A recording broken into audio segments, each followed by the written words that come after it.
It's the oldest question in crypto. Who is Satoshi Nakamoto? Every so often, somebody comes out of the woodwork claiming to have the answer. I know who he is. I know who he is.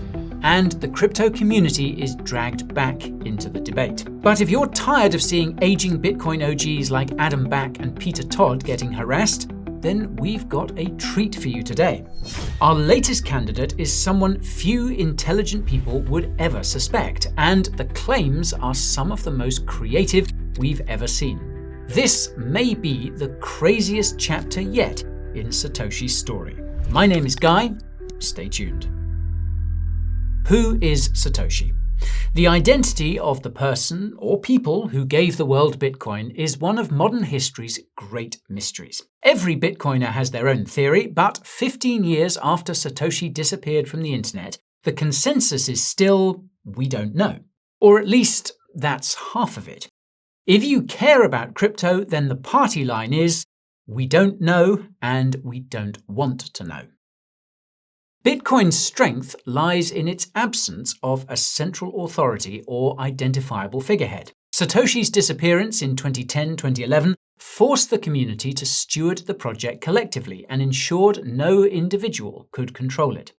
Since then, the network has outgrown this risk. It's now far too big to be controlled or influenced by any single actor. Yet Satoshi's pseudonymity is still core to Bitcoin's identity. And, for better or worse, their greatest legacy may be their silence. Moreover, Satoshi holds the keys to more than 1 million BTC, but hasn't touched a single sat for 15 years, during which time the value of these holdings has appreciated from virtually nothing to more than $100 billion.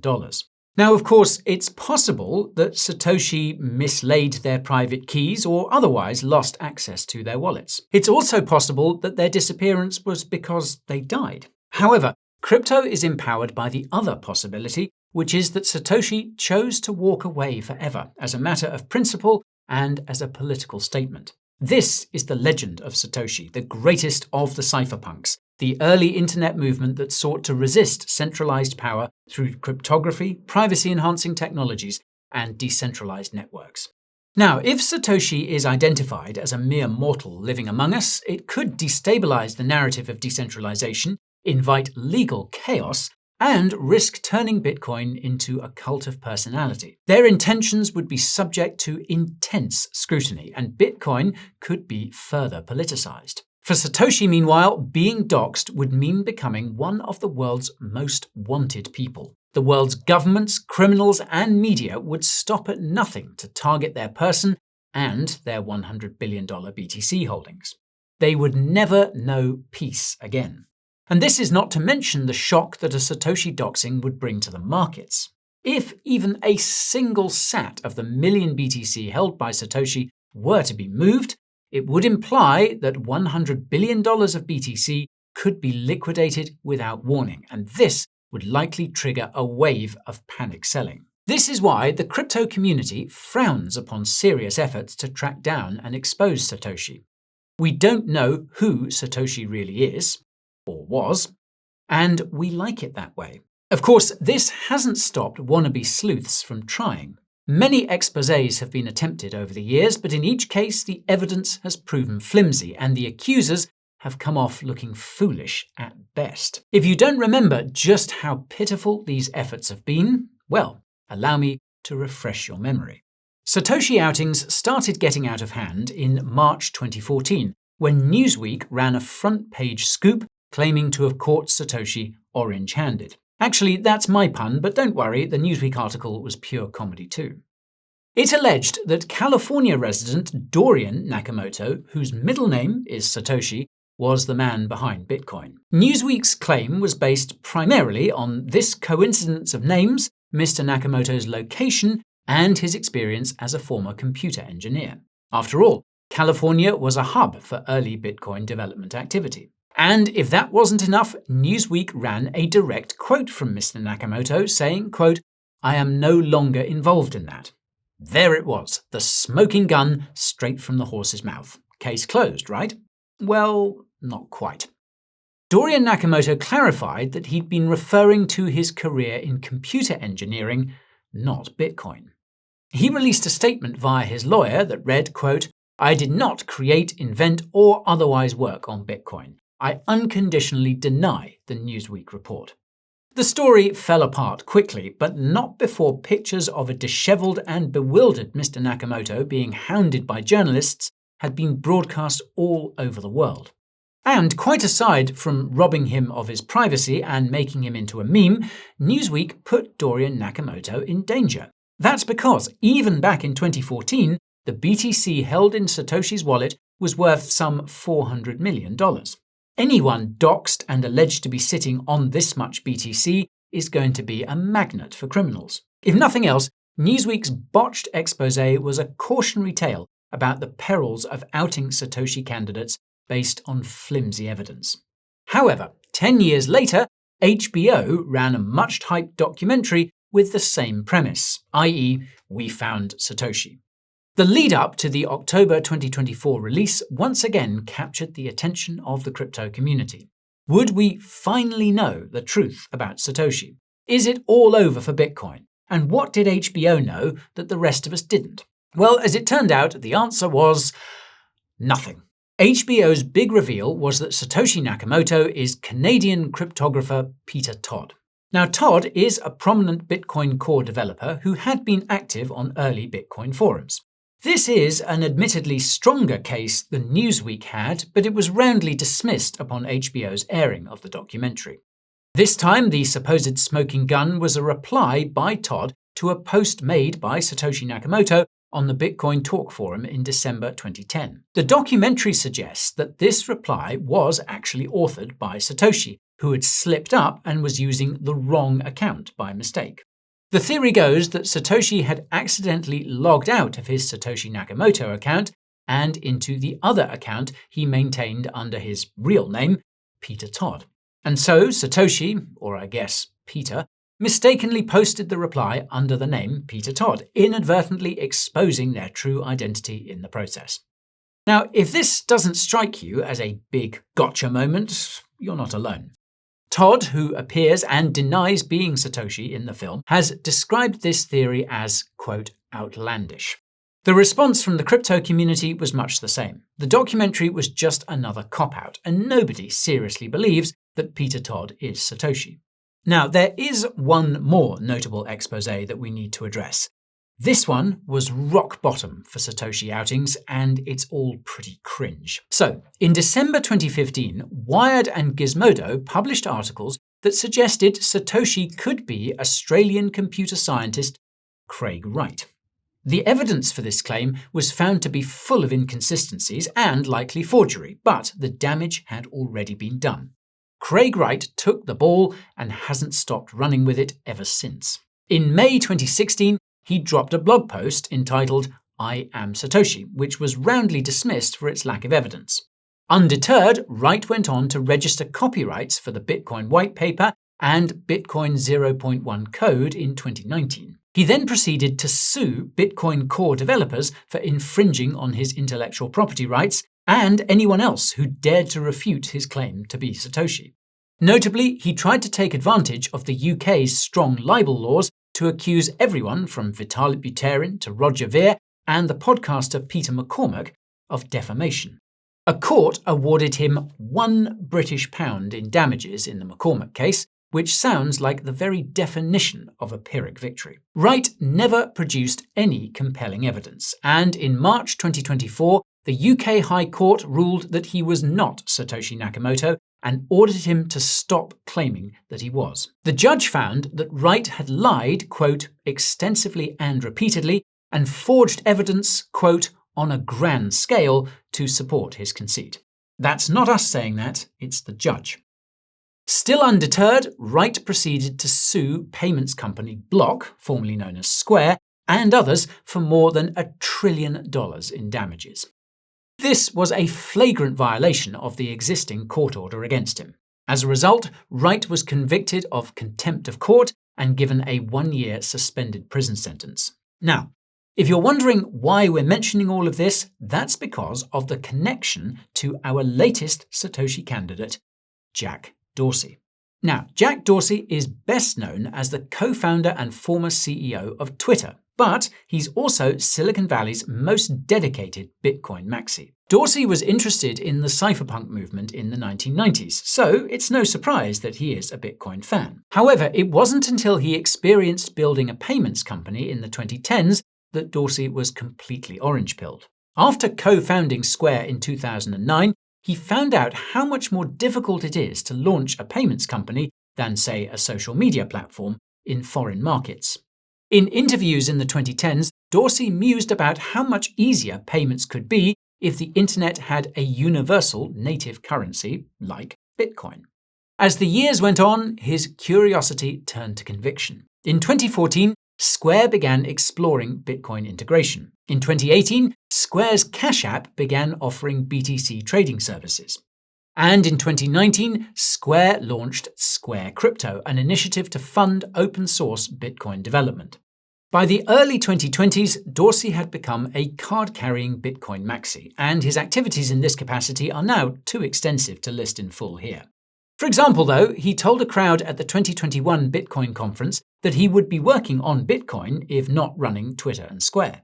Square also rebranded as Block, signaling a new focus on Bitcoin and blockchain development. And in September 2020, Square founded the Crypto Open Patent Alliance, or COPA, a new consortium to fight patent trolling and ensure open access to tech in the crypto industry. COPA, whose members also include Kraken, Coinbase, and other industry leaders, became the industry's vehicle for suing Craig Wright in the High Court in London. It's COPA, and by extension Jack Dorsey, who we have to thank for getting a court to rule that Wright is not Satoshi. So, that's all pretty cool. But what's all this about Dorsey himself being Satoshi Nakamoto?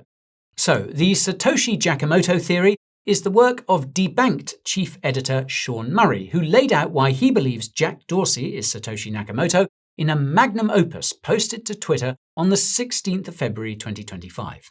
Murray contends that Bitcoin history is laden with a trail of breadcrumbs that all lead to Jack Dorsey.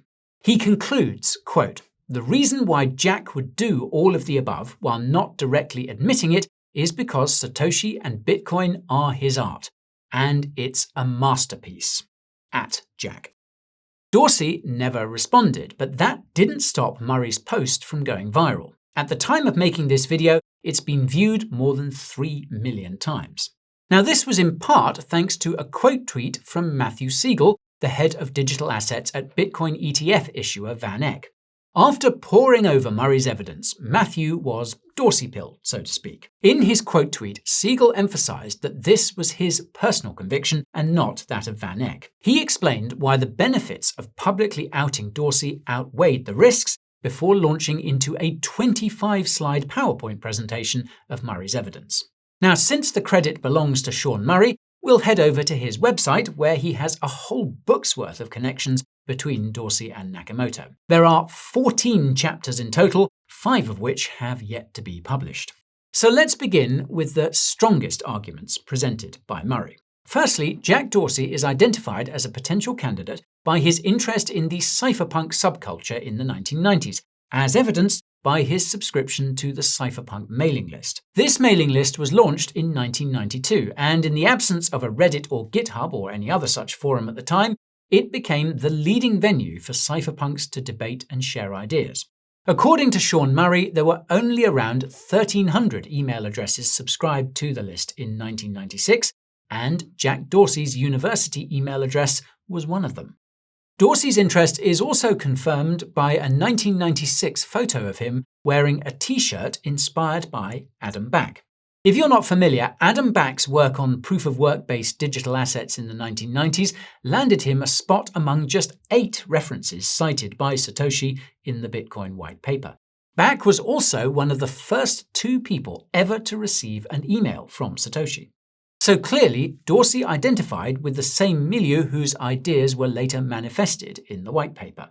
However, having this kind of interest is really the bare minimum for qualifying as a Satoshi candidate. The trail gets warmer, however, when we learn of Dorsey's stint as a programmer at a company called Myra Digital Publishing in the 1990s. Dorsey is credited with steering the company in a new direction, namely towards publishing white papers presented at academic conferences. Among the works published by Myra was at least one of the references that made it into the Bitcoin white paper. Murray lays out in great detail how Dorsey's association with Myra places him in an even narrower circle, namely that of people familiar with the obscure early research that the Bitcoin white paper is indebted to. Now, this is starting to get intriguing, but unfortunately, Murray's case goes downhill from here. His website is an unhinged collection of connections between Dorsey and Satoshi that really do strain the imagination. Independently, almost none of the evidence is compelling. Instead, Murray relies on his compilation of fluff being greater than the sum of its parts, but evidence doesn't work like that. Much of the case consists of breadcrumbs allegedly left by Satoshi and newly discovered by Murray in Bitcoin addresses. Specifically, they are vanity addresses containing numerological codes, all leading back to Jack Dorsey in one way or another. For example, Satoshi's first Bitcoin transaction, made in 2009, was sent on the 11th of January, which is Jack's mother's birthday. Coincidence? I think not. In this transaction, Satoshi sent 50 BTC to Hal Finney, an American computer scientist and early Bitcoin contributor. In an email sent to Finney at the time, Satoshi discussed the ability to brute force Bitcoin vanity addresses, or in other words, produce addresses containing a desired sequence of characters through trial and error. According to Murray, Satoshi's next 4 transactions were sent to vanity addresses, each containing a reference to Jack Dorsey. So, what are these references? Well, they're DUDSF, JD2M, 3H, and BYLSV. If you didn't catch what Satoshi meant here, don't worry, Murray provides the English translations. DUDSF means Dude San Francisco. This is unmistakably a reference to Jack Dorsey, who famously lived in San Francisco at the time and is, well, a dude. Specifically, Dorsey lived at 2 Mint Plaza, San Francisco. This explains the JD2M in the second address, Jack Dorsey 2 Mint. And just in case anyone struggled to find this on a map, Satoshi further described Dorsey's whereabouts in the next 2 addresses. Jack's home at 2 Mint Plaza was 3 houses down from a cafe identified by Murray as Latte Express Soup and Sandwich and Vietnamese Sandwich and Iced Coffee. The 3H in the third address comes from 3 houses down, whereas the BYLSV in the fourth address is a shortened reference to the cafe, meaning by Latte, Soup and Vietnamese. Now, we'd like to say that this is the most bonkers evidence presented by Murray, but it faces stiff competition from his discovery of countless numerological Easter eggs linking Satoshi to Dorsey. For example, block 5353, which was mined by Satoshi in February of 2009, was awarded to an address that starts with 4DBY. Jack's father, Tim, was born on the 3rd of May 1953, and his favourite number is 53. So, naturally, 4DBY means for Dad's birthday. And if that's not enough to convince you, Satoshi's last mined block was mined on the 3rd of May 2010. In their last known email, Satoshi said, quote, "I've moved on to other things." And this was the year that Dorsey founded Square. And we're supposed to believe this is a coincidence. Can't fool me, Jack. I'll give you just one more. Satoshi's birthday, as registered on the P2P Foundation, was the 4th of April 1975. The 4th of April was also the day that Kurt Cobain passed away in 1994. In 2011, Dorsey tweeted a sketch he'd drawn of Cobain right before he died. Last year, Dorsey tied it all together by sporting in public a graphic t-shirt inspired by the iconic Nirvana logo, except the text read Satoshi instead of Nirvana. And if that isn't the smoking gun you needed, well, I don't know what is. Satoshi once wrote, "If you don't believe me or get it, I don't have the time to explain it to you." In this sense, Sean Murray is kind of the anti-Satoshi. He seems to have a lot of time to explain his vision, but the more he does, the harder it is to believe. We barely scratched the surface of his material here, but I think you get the gist. But if you think more of this so-called evidence will amount to a convincing case, then be our guest and check out Murray's website. We'll link to it in the description. Whereas Bitcoin is digital gold, this Satoshi Nakamoto theory is pure comedy gold, and it was mightily enjoyable to read. And we have to agree with Matthew Siegel that discussing this one in public is not going to do any great harm. It's just too silly, and Dorsey is already doxed as one of the world's richest people.